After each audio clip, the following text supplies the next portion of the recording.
Hello, everybody, and welcome to the 7 p.m. Golf Chat Show. Hope you all had a good day today, well, as good as you can in the current circumstances.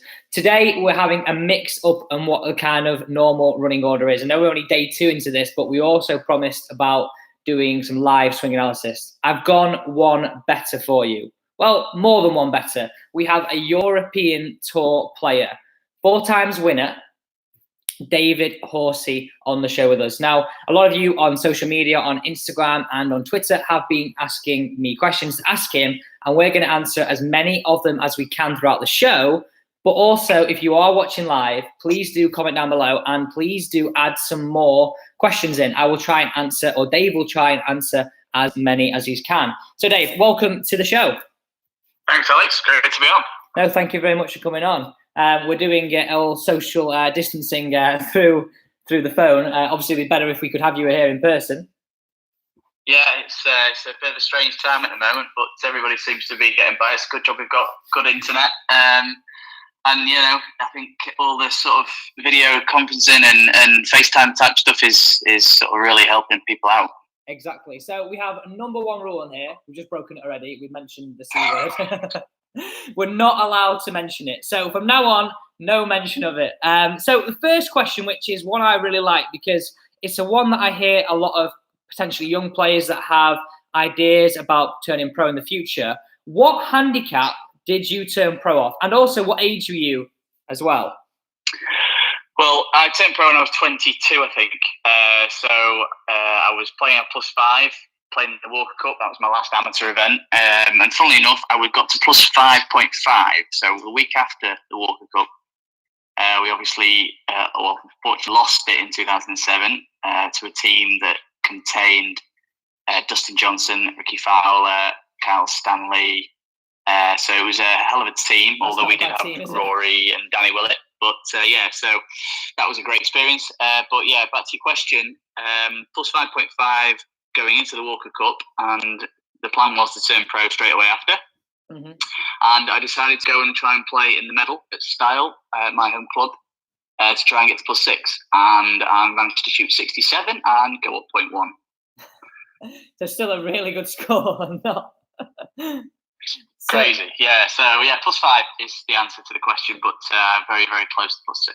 Now, did that kind of come over a period of time in terms of, was it a steady progression, or was there a year where you kind of had a purple patch and you were like, right, I know this is for me now? Or was the end goal was always to get as low as you can, get in the Walker Cup, and then progress through that way? That was always the end goal, yeah. You know, I think as you work your way through your amateur career, you start to realise what's achievable and what's not. But yeah, it gradually got better and better every year. I think I went from like 12 to 4, 4 to 2, 2 to +1, +1 to +3, I think it was. And then, yeah, just sort of worked my way through the plus numbers the last sort of 3 or 4 years as a pro. And I was off plus handicap from the age of 16 through to 22. So it just shows you, like, even at that level, it sort of becomes less about handicap and more about competing and gaining experience than learning how to win. So just on that, in terms of when you were an amateur, you know, when you were playing in these comps, were you up against the likes of Dustin Johnson when you were playing British Amateur and things like this? Were these guys all through kind of the same era of when you were there? Yeah, obviously playing Walker Cup in that same year as all those guys. I remember playing against Rory in the West of Ireland amateur tournament at County Sligo when I was 19, I want to say. He was 14 at the time, and he beat me on the 21st hole in the semi-finals at 14 years of age. So you can imagine how my ego was after that. I can imagine. And still knocking it past me at that age. So, you know, I was around all these guys sort of all in the same sort of era, playing amateur golf.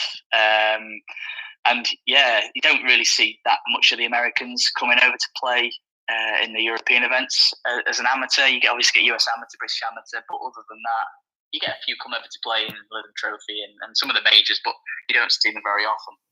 But yeah, no, it was a great era to be an amateur, and I think things have changed a little bit since then. Yeah, definitely. So just on that, I got a really good question by a young golfer who's got potentially aspirations of being in your position, winning on the European Tour? I mean, you're a 4 times winner, and we'll get a little bit more into that later in the show. But what would be your one piece of advice? Now, what I think you sort of touched on it, and what I try and tell young people who are wanting to get to your level is don't really worry about the handicap. I don't know if you kind of agree with that. Yeah, these days, I mean, it's all about, from a sort of entering tournaments and qualification perspective, I think it's more about your world ranking now than it is about your handicap. Handicap only goes so far, and getting into the sort of major amateur tournaments.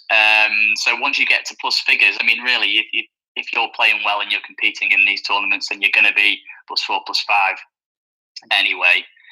Standard scratches are really high, so you can always get quite a lot of 0.1s down playing in these events. But yeah, no, in terms of like, you know, what to sort of focus on and advice for any young aspiring pro, just keep working hard, keep believing in yourself, and, you know, without being arrogant, cocky about it, just keep thinking you're better than everyone else, because you have to. You know, there's so many good golfers out there now. Yeah. That you've really got to stand out to sort of excel and sort of put yourself in that 1% that everybody talks about. Yeah, I agree. And I mean, I think you don't see this as much now, but I mean, it used to be the Americans when they were younger, I had that impression that they were a little bit more cocky, they were a little bit more arrogant, whereas now I think the sort of tides are changing, aren't they? And we've got a lot more young players who are very good and have kind of got that, not cockiness, but a sureness about the game. Yeah, for sure. Yeah, they're getting younger and younger, turning pro younger. And yeah, I certainly think, I mean, all you've got to do is go right to the top and look at the Ryder Cup. You know, the US have failed to win, I think, is it 4 out of the last 5 times we played against them. So, yeah. You know, we've definitely grown in terms of European golf and breeding really high quality golfers. And that comes right from the bottom. If you like, back to sort of my generation as an amateur. So just going on to, we mentioned your wins, and your first win was in 2010, BMW International Open. That came 3 years after turning pro, and you had a short spell on the Challenge Tour. What was your best memory, and was there a certain shot that sticks out in your mind in that tournament that was like, right, I can do this? There wasn't really. I was quite a long way behind, to be honest, playing the last sort of 9 holes on a Sunday. I remember sort of thinking, I've just got to keep playing my game, taking the chances when I get them. Quite a lot of birdie chances on that back 9 at golf at Eichenried in Germany. But yeah, the biggest moment I can remember from that, really, we had about 275, I think, into a little bit of breeze into the last par 5. At the time, there was no water short right. There was a bunker short right, and then obviously there's still the one there short left. So we couldn't quite fly the front edge at that point. And I just said to my caddy Rice at the time, I said, you know, well, there's no point in really hitting 3-wood in the bunker and giving myself a 35-yard bunker shot. I think we're better off laying up. So I hit 4 iron, and then I had 78 yards or something. Pitched it into 10 feet and hold a putt to get to 18 under. There was guys still on the golf course, so at the time I didn't know whether that was enough or not. Yeah. But that's the biggest sort of shot that stands out. You know, I got criticised, but a little bit on TV. I think if I remember, for not going for it. Yeah. But I just thought that the sort of cons outweighed the pros, and had much more chance with a good pitching game of making 4 by laying up. That kind of goes into kind of, I guess, not changing your game plan, sticking to kind of, right, okay, if I can't go to it, I'm not going to let the situation dictate what's going to happen. At the end of the day, if it's a 3-shotter, it's a 3-shotter. Yeah, you've got to, you've got to play to your strengths, and it's easy to sort of get drawn down the route of, well, everybody else will be telling me to go for it, so I need to go for it. It's about, right, okay, how do I make the best score? And sometimes it's different for everybody. Sometimes, you know, guys just like to hit it as far as they can and get on as close as possible. When you weigh the whole thing up, it's always you've got to sort of work it out based on your strengths. So obviously, I felt like I was a good pitcher of the ball, and I had much more chance from 75 yards with the wedge than I did from 35 yards out of the bunker. I felt like I could get it closer and give myself more chance of making 4. That's fantastic. And just kind of, I know you said you came from behind. Do you think that kind of helped you for your first win? Yeah, it definitely did. There's not as much emphasis on you. There's not that much pressure. People aren't necessarily watching you specifically, and it's always nice to. I think you always want to win from the front. You always want to be leading and get it done. But yeah, at that point, get my first one. I think it was a nice way to do it. Yeah, very good. So out of those 4 wins, which one sticks out for you the most? Obviously, the first one is a big one, and it's a big tournament as well, with the BMW International Open. But is the one where you think, right, okay, that's the one I remember the most, that's the one I like the most? Nothing really. I mean, like you say, the first one's always a special one. It's hard to sort of top that. And they're all they're all good for their own reasons. Because I did it in different ways. I won in a playoff in Morocco the next year, and then Russia was almost a wire to wire, I think, from memory, and then again Denmark. So I almost evolved my game over those years to a stage where I could actually lead and then hold the lead and then finish it off. So it was a nice sort of variation of different ways to win. It's almost like a backdoor win in Germany, the first one. Morocco was a bit of a mess up, but then managed to get over the line in the playoff because I was leading, came back to the playoff, and then managed to win in the playoff, second extra hole, I think it was. And then, almost wire to wire in the last 2. So, it was 4 different ways of doing it. But, each sort of special in their own way. So exactly. I've got a question here from YouTube. It comes from Niall Griffin. Question for David. If you were 18 again, what would you do the same and what would you do differently in terms of golf? I'd still compete as much as I possibly could. I still learn how to score, still learn how to go low. I would, I've had conversations with myself about this since then. And I've always thought, well, if I'd maybe done things slightly differently from a coaching perspective or technical perspective at the time, maybe I'd be in a slightly more technically better position now to be able to hit the shots like I want to hit. But at the same time, I could have been technically very good and then just can't shoot a score, and I would never, ever get to where I've got to. Yeah. So it's really, it's a tough balance between making sure that you're technically sound and you're almost preparing yourself for professional golf, but also learning to get it round and shoot a score when you need to. Yeah. So, all in all, I don't think I'd change an awful lot. I had a lot of a good team around me. I had a lot of support from the golf club and then the pros at Style. And, you need that sort of those guys sort of like really fighting your corner and encouraging you and giving you that belief that you're good enough and all that sort of thing. Because having that as a team sort of around me, I think that was a big key to my success. Yeah, I think that's a massive thing. I mean, you hear about it now more than ever with players having their best friends as part of the team, part of their caddy, and that is a massive thing of having a good relationship with people that are around you that believe in the same goals that you do. Definitely, yeah. Everyone's got to be singing off the same hymn sheet. Everyone's got to have your best interests at heart.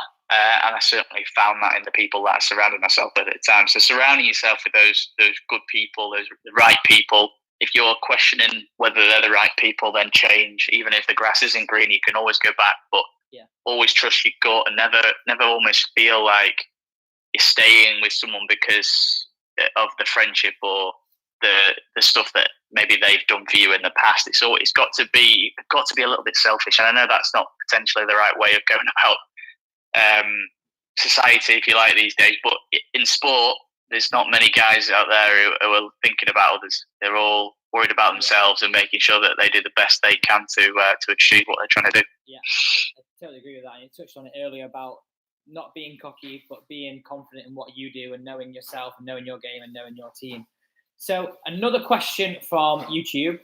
Who was your golfing idol growing up?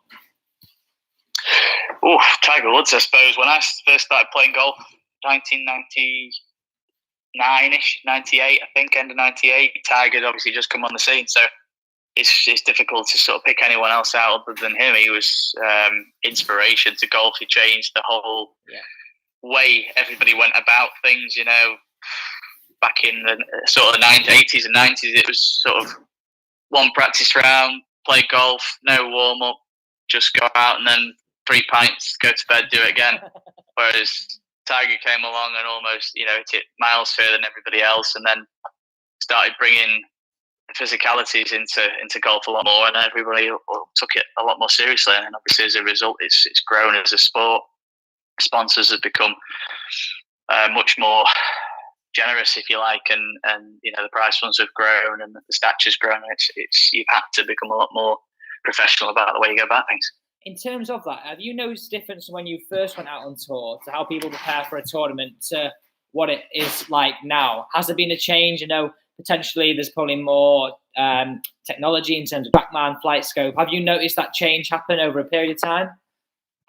Yeah, difficult when you're in amongst it to sort of look back. Someone asked me this question the other day, and yeah, that's really the only thing I can think of. I don't really think anyone's changed their approach. I don't think anything's got more professional or anything since I came out 10 years, 12 years ago. But yeah, the use of technology and even in like yardage books and stuff, if you look back at a yardage book from 10 years ago, there was so much more information in today's book, and you could almost go on the golf course and not even see the golf course. You'd tee up on a Thursday with a yardage book and you'd know pretty much everything you needed to.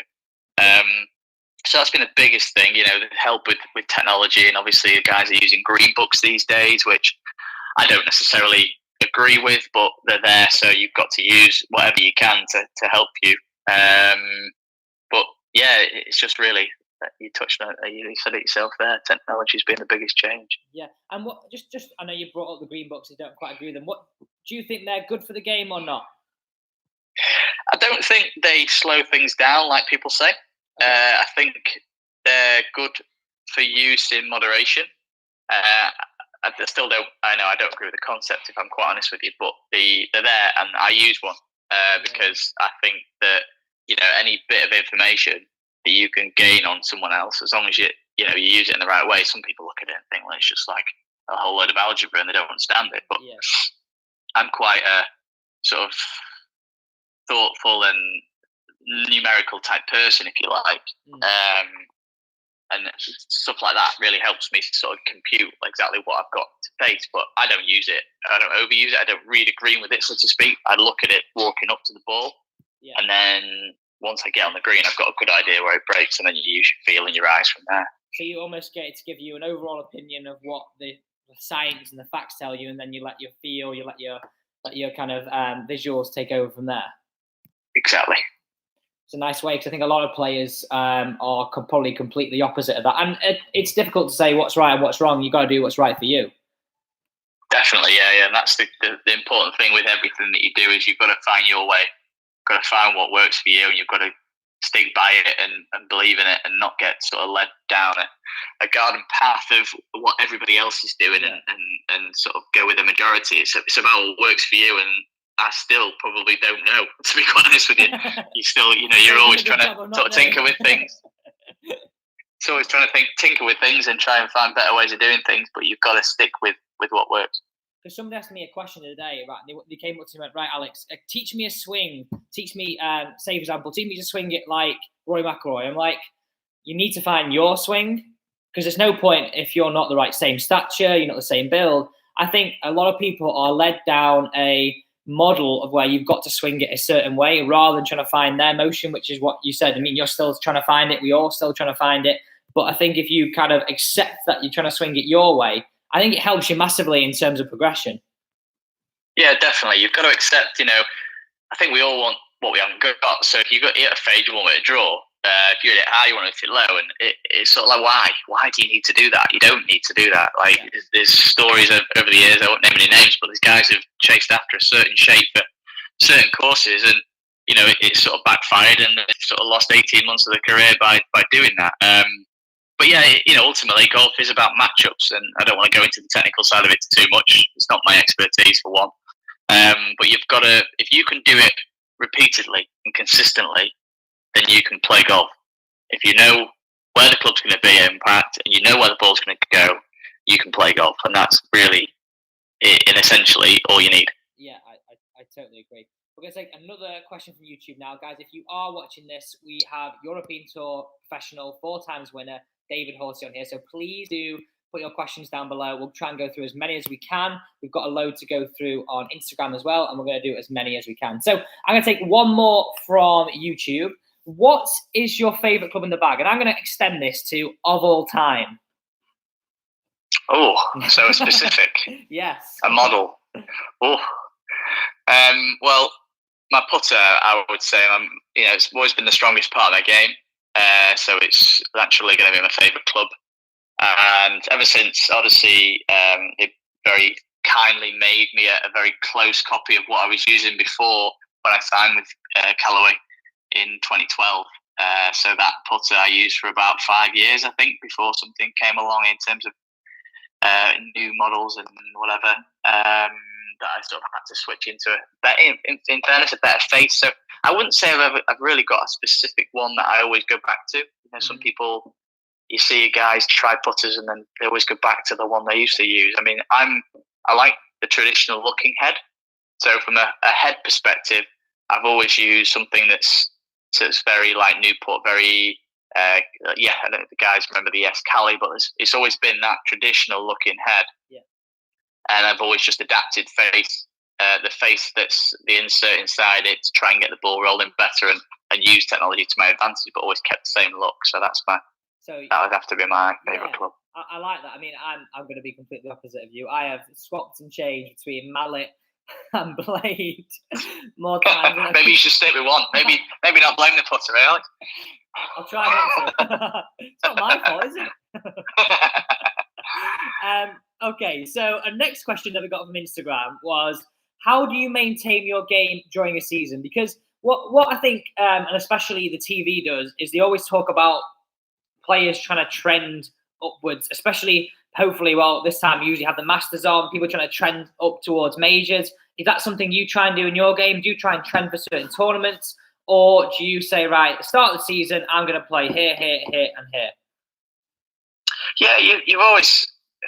I don't really sort of try and peak, if you like. I mean, you're obviously trying to play your best golf when the meat of the season's happening in June, July, when there's sort of a good run of events. We've got really very weighted events around that time. There's opportunity to qualify for majors. So you're always trying to peak at that time. But, ultimately, I'm just looking now to try and get some consistency in my game throughout. And I'm working close to that now. A good spell, although I didn't have any top sort of work technically, you can't substitute playing at the same time and competing. So yeah, in terms of maintaining everything during the season, it just depends what you're working on, depends where your game's at. If you're playing well, then just keep doing what you're doing, keep trying to keep it in check, always do your drills and do work against your tendencies, because most of the guys, when you get to certainly my age, you've always got a particular tendency that you're always trying to fight. So you've just got to keep working against that. And, when you're playing well, you've got to still do the same drills to make sure that if you watch the guys, you might not see it so much when you watch it on TV, because all you're really watching is them on the golf course. But the top players are always doing the same things on the range. So they've got the drills, they've got the sort of tendencies that they're working against, and they do it religiously to make sure that they can create that consistency then when they play. That's an interesting one, because I think a lot of what you kind of class as amateurs, they swap and change drills, try and find different things. Should I try this? Should I try that? Whereas you're saying the guys who are at the very pinnacle and the top of our game, they do the same things. And I think that's something that if you're watching this, guys, that you need to learn that. Find a drill that works for you, and then whether you're playing good, whether you're playing bad, buy into that drill and believe in it. Definitely, yeah. You've got to. Your tendencies are always going to come back around if you don't do that, and that's where you see so many peaks and troughs in people's performance. Okay, so I know you mentioned putting was one of your best areas of the game. What is the area of the game which you feel, right, okay, that's what I've got to concentrate on most to allow me to play well? Iron play, without question, really. These days, obviously, strokes gained has become more and more used in terms of statistics and sort of benchmarking yourself against the best. So, yeah, sort of having that data now available, that's really quite clearly shown me that I need to improve in that area.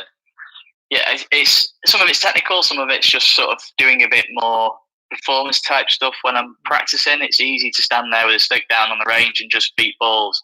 but you've got to make sure you still hit the shots. You've got to still see yourself on the golf course and pick a shot that you might need that day or that week or sort of whatever it might be. Do enough of that on the range as best you can. Visualize where the pin is, where the wind's going to be, where you want to hit it, because golf isn't necessarily about going at flags all the time. No, sure. Sometimes middle of the green is quite a good shot, and you've got to be able to hit it right of a flag or left of a flag. So I think people maybe get guys who are exposed to TrackMan and stuff. TrackMan combines very much hit it at the target, but you've got to be able to finish it certain size to make sure you don't short side yourself sometimes too. Yeah, I think that's a really good point. I'm going to take another question here from YouTube. So when the going's going a little bit tough out on the golf course, Vince has put here, do you have a go-to club? But I'm also going to say, do you have a go-to shot as well? And we're going to say from the tee. Yeah, definitely a fade. I feel comfortable aiming down the left and knowing it's not going to go left. Driving's been a strength of my game pretty much throughout my career. I've never been the longest, so hitting fairways has always been a sort of priority. But yeah, I'd always stand up there and hit a fade whenever I'm sort of under the caution and need to hit the fairway. I think that's going well. I like to hit a fade, and it baffles me every time. And I always say to people, I mean, you've got to play with what you've got sometimes on the day. Sometimes, okay, you might stand on the tee and think, I can draw it today, but 9 times out of 10, you're going to revert to type. Definitely. Yeah, I mean, even when you sort of, all right, everyone wants to hit both shots, don't they? Everyone wants to hit all 9, in the sort of low, high draws and fades. But, ultimately, if you can get really good at one shot, 90% of the time you can hit that shot when you play golf.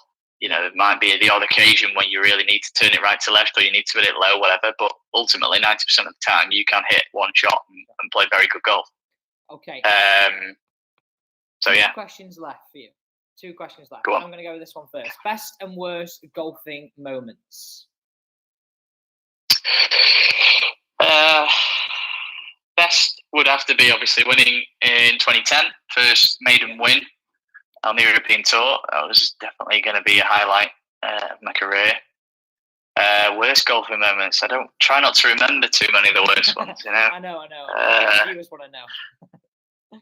Yeah, no, I can't really put a finger on one right now.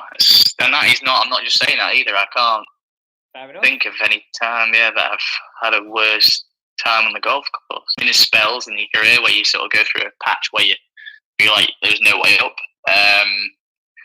But then, other than that, I can't think of a specific moment.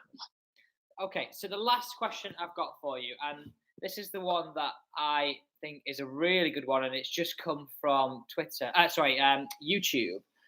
What do you think separates the elite amateurs from the touring professionals? Because potentially these elite amateurs could be the next stars of tomorrow.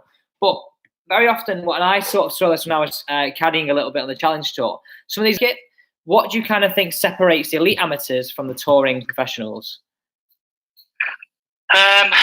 Very good question. Difficult to answer because everybody's different, but ultimately the elite amateurs are definitely good enough to compete with the pros. I think some of them potentially think they've got to do something different when they turn pro, and they go out trying to chase perfection in some ways, and I've got to hit it high now to turn pro or something along those lines. But more often than not, really, it's just getting comfortable and realizing that you are good enough, because it does take time sometimes to get out there and sort of really feel like you sort of fit in and you're good enough to be out there. Because you're not exposed to it really. You don't get many opportunities to play in professional events as an amateur. So yeah, just really the psychology of it, and also accepting that what you've got is good enough and you don't need to change it. Yeah, I think that's absolutely key. I think a lot of people think, well, okay, now I've got to a point, I've done it, I've got to now change it up. And when really you're good enough to get to the point where you are, it's believing and trusting in, like you said earlier, having a good team around you and everybody singing on the same hymn sheet. Definitely, yeah. Got to keep doing what you do, keep trusting in your ability and keep believing in yourself, because they're getting younger and younger out there now. And you haven't necessarily, everyone says you've got time when you're 19, 20, 21, but ultimately, you haven't. You've got to be coming out the blocks fast, because there's plenty behind you who want that win just as much, if not more than you. Fantastic. Thank you very much for coming on the show, and thank you for all those answers to the questions. Very, very good. No problem, mate. Really enjoyed it. Thank you for having me on. No, thank you very much. And thank you guys for watching today's live golf show. We will be back here tomorrow at 7 p.m. and we will be doing the swing analysis. So if you did enjoy this content, guys, please do hit that thumbs up button, as well as becoming a subscriber, because then you have a chance to have a free swing analysis, and I'll give you some simple tips you can do from home. Thank you, and see you tomorrow night.